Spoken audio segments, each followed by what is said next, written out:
Недостатокот на снежна покривка е една од главните причини за бавниот почеток на туристичката сезона на Пелистер и малиот број на туристи кои го посетуваат националниот парк.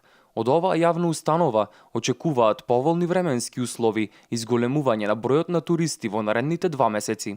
Иако туристичките капацитети беа подготвени да ги пречекаат гостите, жичарницата која што е управува во моментот хотелот Молика исто така, но да се надеваме барем во февруари и во март дека нешто ќе биде пораздвижено во тој правец.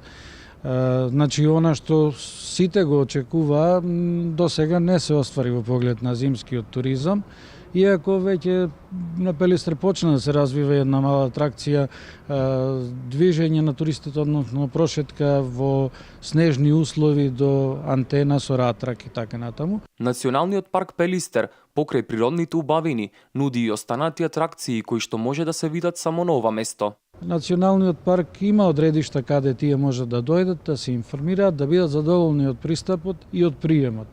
Но сме незадоволни, реков, од она што туроператорите воглавно ги носат туристите на обична прошетка низ Битола, по широк сокак посета на што е добро секако, на куќата, спомен собата на Ататурк во музеот и Хераклеа Линкестис, но на тоа се сведува фактички посетата на Битола, евентуално и старата чаршија.